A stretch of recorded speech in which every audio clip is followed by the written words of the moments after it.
మన ప్రభువును రక్షకుడైనటువంటి యేసుక్రీస్తు వారి నమ్మలందరికీ వందనాలు. ప్రియమైన దేవుని బిడ్డలారా, ఈ ఉదయకాలాన్ని దేవుని వాక్యమును మనం ధ్యానించుకుందాం. నిజంగా దేవుడు తన మహాకృప చొప్పున దయ చొప్పున గత కాలమంతా మనల్ని ఎంతగానో కాపాడుతూ ఉన్నాడు. ప్రియులారా, ప్రతిరోజు కూడా మనతో ముచ్చటిస్తూ ఉన్నాడు ఆయన వాక్యం ద్వారా. కాబట్టి ఆయన మాటలకు మనం లోబడాలి, ఆయన వాక్యానికి మనం లోబడాలి. ఈ సమయంలో దేవుని వాక్యాన్ని ధ్యానించుకుందాం. ప్రియమైన దేవుని బిడ్డలారా, వాక్యాంశము దైవ భక్తిని గూర్చిన మర్మము. మర్మం అంటే ఏంటి? మనకు తెలిసినటువంటి భాషలో మిస్టరీ అంటే దాచి ఉంచబడిన దానిని మిస్టరీ అంట. మరి ఆ మిస్టరీ ఏంటి?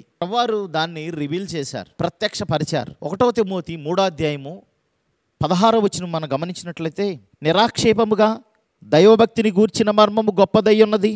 ఆయన సశరీరుడిగా ప్రత్యక్షుడయ్యను, ఆత్మ విషయమున్న నీతిపరుడని తీర్పు నొందెను, దేవదూతలకు కనబడెను, రక్షకుడని జనములలో ప్రకటింపబడెను, లోకమందు నమ్మబడెను, ఆరోహణుడై తేజోమయుడయ్యను. ప్రియమైన దేవుని బిడ్డలారా, ఇక్కడ దైవభక్తిని గూర్చిన మర్మమును తెలియజేస్తూ ఉన్నాడు. యేసు ప్రభువారు సశరీరుడిగా ప్రత్యక్షుడయ్యాడు, ఈ లోకానికి వచ్చాడు. మనం గమనించినట్లయితే యోహాను అధ్యాయంలో ఉంటుంది, ఆయన ఈ లోకానికి శరీరధారి అయి కృపాసత్య సంపూర్ణుడిగా మన మధ్య నివసించెను అని ఉంటుంది. మనము గమనించాల్సిన విషయం, కొంతమంది నూతనముగా రక్షించబడిన వారు కానీ అన్యులు కానీ తెలియనటువంటి విషయం ఏందంటే, యేసు ప్రభువారు 2000 సంవత్సరాల క్రితమే కదా ఈ లోకానికి వచ్చింది. ఇంతకుముందు చాలామంది దేవుళ్ళు అనేవాళ్ళు ఉన్నారు కదా, మరి ఆయన ఇప్పుడే వచ్చింది, ఆయన ఎట్లా మనం దేవుడిగా మనం గుర్తించగలమని మనం అంటాం. కానీ ప్రియమైన దేవుని బిడ్డలారా, ఆయన ఆది యందు ఉన్నాడు, నేను మొదటివాడను కడపడవాడను అని అంటున్నాడు. తండ్రి అయిన దేవాతి దేవునితో సృష్టి మొదలుకొని ఉన్నాడు ప్రభువారు. కాబట్టి అది మనం గమనించాలి. ప్రియమైన దేవుని బిడ్డలారా, ఆదియు అనగా ఫ్రమ్ ద బిగినింగ్ అని అర్థం. కాబట్టి మనం గమనించాలి, ప్రియమైన దేవుని ఎప్పటి నుంచో ఉండవాడు ఆయన.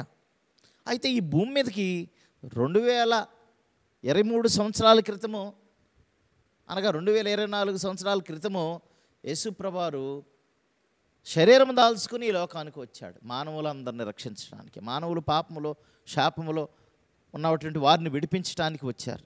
ఆయనే ఎందుకు రావాల్సి వచ్చింది అంటే, మానవుడు పాపాన్ని జయించలేనివాడు. కాబట్టి యేసు ప్రభువారు ఈ లోకానికి వచ్చి పాపాన్ని జయించి మానవుని అవతారం ఎత్తి ఈ శరీరంతోనే పాపాన్ని జయించాడు. అంటగా అక్కడ ఒక మాట ఉంది, ప్రియమైన దేవుని బిడ్డలారా, సశరీరుడిగా ప్రత్యక్షుడైన ఆత్మ విషయమున నీతిపరుడని తీర్పు నొందెను. శరీరంతో దాల్చుకున్నాడు కానీ నీతిమంతుడిగా ఉన్నాడు. మనం కూడా శరీరం దాల్చుకుని ఉన్నాం, మరి నీతిమంతులుగా ఎందుకు లేము, ఎందుకు ఉండటం లేదు? ప్రియమైన దేవుని బిడ్డలారా, మనము క్రీస్తులో సంపూర్ణ సమర్పించుకోవటం లేదు. అందుకనే మనం ఇంకా పాపములోనే కొనసాగుతున్నాం. పౌలు అన్నట్లు, ఇక్కడ జీవించువాడిని నేను కాదు, క్రీస్తే నా యందు జీవించినాడని మనం అనలేకపోతున్నాం. మనలోని లోకాశలు, లోక కోరికలు, లోక విధానాలని మనల్ని వెంటాడుతూ ఉన్నాయి. కాబట్టి ప్రియమైన దేవుని బిడ్డలారా, మరి మనము దేవుని సన్నిధిలో పరిశుద్ధంగా ఉండాలి. ఒకసారి గమనించినట్లయితే ప్రియమైన దేవుని బిడ్డలారా, 15 మనం గమనించినట్లయితే, అయినను నేను ఆలస్యం చేసిన దేవుని మందిరములు అనగా జీవము గల దేవుని సంఘములు జనులు ఎలాగో ప్రవర్తింపవలన అది నీకు తెలియవలనని ఈ సంగతులు నీకు రాయిచున్నాను. ఆ సంఘము సత్యమునకు సమమును ఆధారమునై ఉన్నది అని అంటున్నాడు. ఇక్కడ మనం గమనించాల్సింది ఒకటే, ప్రియమైన దేవుని బిడ్డలారా, సంఘములో చేర్చబడిన తర్వాత సంఘం అనేది ఏమి అంటున్నాడు ఇక్కడ? సత్యమునకు స్తంభము ఆధారమునై ఉన్నది అంటున్నాడు. సత్యమునకు విరుద్ధమేది? అబద్ధం. అనగా ఎఫీసీలకు రాస్తూ అంటాడు, మనము క్రీస్తు వలె ఉండుటకు అన్ని విషయంలో ప్రయత్నించాలి అంటున్నాడు. అబద్ధం ఆడొద్దు అంటాడు అక్కడ, సత్యము చెప్పుచు అంటాడు. కాబట్టి క్రీస్తును నమ్మిన తర్వాత మనం అబద్ధాలు ఆడకూడదు, సత్యము చెప్పాలి. సత్యం అనే పునాదుల మీద సంఘము కట్టబడట్లేదు నేటి దినాలలో. సత్యము చాలా ఇంపార్టెంట్. ఆయన నీతిపరుడిగా మరి జీవించాడని లేఖనాలు తెలియజేస్తా ఉన్నాయి. ఎవరు కూడా ఆయన పాపం చేశాడని ఎవడు చేలెత్తి చెప్పలేడండి. ఆయన మహాపరిశుద్ధుడిగా జీవించాడు. ఈ శరీరాన్ని దాల్చుకున్నప్పుడు ఈ శరీరము పాపానికి దాసత్వం కలిగిందండి, పాపానికి లోబడిపోతూ ఉంటుంది. కానీ ఈ శరీరాన్ని జయించి ప్రభువారు ఈ లోకంలో మరి నీతిపరుడిగా ఉన్నాడు ఆత్మయందు. మనం కూడా నీతిమంతుడిగా ఉండటానికి అవకాశం ఉంటుంది. యేసు ప్రభువారి ద్వారా ఇది సాధ్యము. కాబట్టి ప్రియమైన దేవుని బిడ్డలారా, సత్యము కలిగింది. ఇంకో మర్మాన్ని మనం గమనించినట్లయితే ప్రియమైన దేవుని బిడ్డలారా, ఎఫెసీయులకు రాసిన పత్రిక 5వ అధ్యాయం 31, 32 వచనాలను మనం గమనించినట్లయితే, ఈ హేతు చేత పురుషుడు తన తండ్రిని తన తల్లిని విడిచి తన భార్యను హత్తుకొనును, వారిద్దరును ఏక శరీరమగుదురు. ఈ మర్మం గొప్పది. అయితే నేను క్రీస్తును గూర్చియు సంఘమును గూర్చియు చెప్పుచున్నాను. ప్రియమైన దేవుని బిడ్డలారా, క్రీస్తును గూర్చియు సంఘమును గూర్చియు చెప్పుచున్నాను అంటున్నాడు. ఇక్కడ ఈ మర్మం ఏందండి? ఇక్కడ క్రీస్తు ఏం చేశాడంటే, క్రీస్తును తాను తన సంఘాన్ని పవిత్రపరుచుకున్నాడు. ఎందుకంటే క్రీస్తు కూడా శరీరానికి ఆయన ఎవరో శిరస్సు, మనమందరం అవయవాలము. కాబట్టి క్రీస్తుతో మనం అంటుకట్టబడి ఉన్నాం, క్రీస్తుతో ఏకమై ఉన్నాం. కాబట్టి క్రీస్తు పరిశుద్ధుడిగా జీవించాడు కాబట్టి మనం కూడా పరిశుద్ధుడిగా జీవించాలి. ఇక్కడ ఈ ఎఫెసీలో రాసిన పత్రికలో మనం పై వచనాలను గమనించినట్లయితే, ప్రియమైన దేవుని బిడ్డలారా, ప్రభువారు ఏం చేశారు? ప్రభువారు చాలా గొప్ప కార్యం చేశారు. ఏం చేశారు అక్కడ చూడండి. ఒకసారి 25వ వచనంలో కొన్ని విషయాలను మనం గమనిద్దాం. అటువలే క్రీస్తు కూడా సంఘమును ప్రేమించి అది కళంకమైనను ముడతైనను అట్టిది మరి ఏదైనను లేక పరిశుద్ధమైనది గాను నిర్దోషమైనది గాను మహిమగల సంఘముగాను ఆయన తన ఎదుట దాన్ని నిలబెట్టుకొనవలెను. వాక్యముతో ఉదక స్నానం చేత దానిని పవిత్రపరిచి పరిశుద్ధపరచుటకాయ ఆయన దాని కొరకు తాను అప్పగించుకొనెను. చూడండి, పరిశుద్ధపరచుటకై తాను అప్పగించుకున్నాడు. కాబట్టి మరి సంఘాన్ని పవిత్రపరిచాడు ప్రభువు. ఆయన ఎదురు నిలబెట్టే ఆయన వచ్చినప్పుడు మరి ఆయన్ని ఎదుర్కొనే ఆ సామర్థ్యం ఉండాలంటే మనం ఆయనలాగా ఉండాలి, ఆ పరిశుద్ధతలో ఉండాలి. కాబట్టి ప్రియమైన దేవుని బిడ్డలారా, ఆయనే సంఘాన్ని పవిత్రపరచుకున్నాడు. 3వ మర్మం లాస్ట్ మనం గమనించుకుందాం.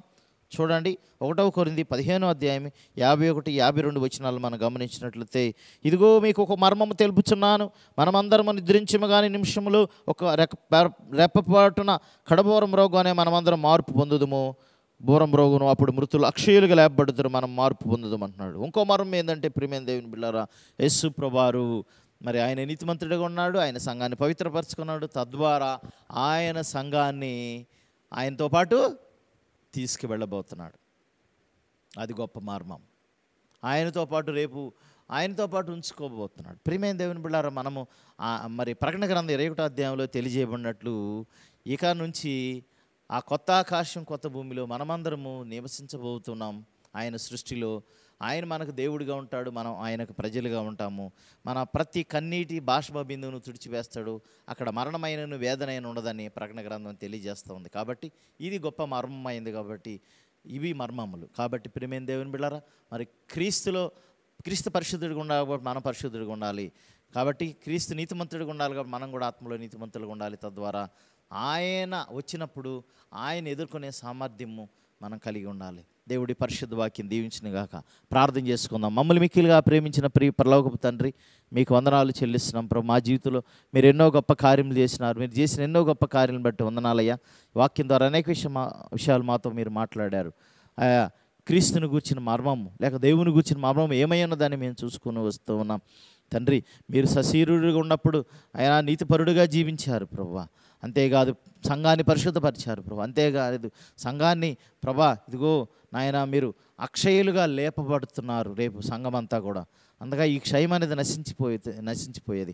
అక్షయమైనది, వాడబారినది, నిత్యమైన స్వాస్థ్యముగా మీ దగ్గర మమ్మల్ని ఉంచుకోవటానికి మీరు త్వరలో రాబోతున్నారు. మీకు వందనాలు చెల్లిస్తూ ఆ రీతికి మేమందరం సిద్ధపట్టు కృప చూపించమని, అటు జ్ఞానం మాకు ప్రసాదించమని యేసు పరిశుద్ధనామం అడిగి పెట్టుకుని ప్రార్థన చేస్తున్నాం తండ్రి. ఆమెన్. మన తండ్రి అయిన దేవుని ప్రేమయు ప్రభువైన యేసు క్రీస్తు వారి కృపయు పరిశుద్ధాత్మని సంస్థ చైర్మన్కును సకల పరిశుద్ధులకును ఎల్లప్పుడూ తోడే నడిపించును గాక. ఆమెన్. అందరికీ వందనాలు. ప్రియమైన దేవుని బిడ్డారా, మరీ కొద్ది కాలాన్ని కలుసుకుందాం మనందరం. దేవుడు మీ అందరిని దీవించి ఆశీర్వదించి బలపరచును గాక. God bless you all.